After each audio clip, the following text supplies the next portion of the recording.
বন্ধুরা, অবশেষে viral video নিয়ে সাংবাদিকদের মুখোমুখি হলেন শফিক ও সোনালী।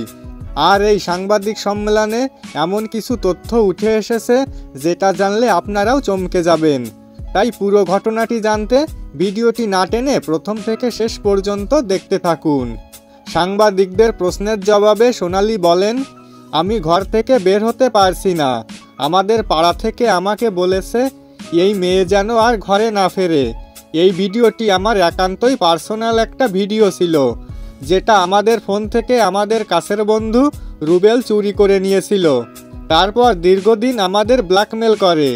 যখন আমরা দুজন অন্য জায়গায় কাজ করতে চলে যাই, তখন সে ভিডিওটি আমাদের না জানিয়ে সোশ্যাল মিডিয়ায় পোস্ট করে দেয়।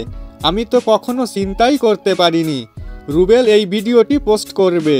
তিনি আরও জানান, শফিকের সাথে সে 1.5 বছরের মতো রিলেশনে আছে এবং যে ভিডিওটি পোস্ট করা হয়েছে সেই ভিডিওটি 1.5 বছরের আগের ভিডিও। সাংবাদিকদের প্রশ্নের জবাবে শফিক বলেন, আমি ভুল করেছি, তার জন্য সবার কাছে আমি ক্ষমা চাইছি এবং সবাইকে অনুরোধ করছি তারা যেন ভিডিওটি বেশি বেশি শেয়ার না করে।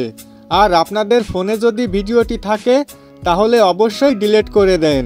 তিনি সবাইকে উদ্দেশ্য করে বলেন, তার জীবনের সবথেকে বড় ভুল ছিল এটা। এমন ভুল আর কখনো করবে না সে।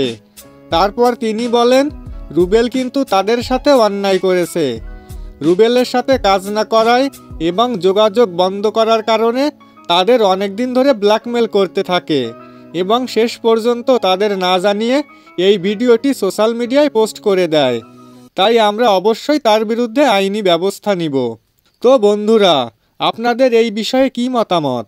শফিক ও সোনালী যে কাজটি করেছে এটা কি আদৌ ঠিক? আর রুবেল যে তাদের না জানিয়ে ভিডিওটি পোস্ট করেছে এই কাজটি বা কতটুকু সঠিক, সেটা অবশ্যই কমেন্টে লিখে জানাতে ভুলবেন না।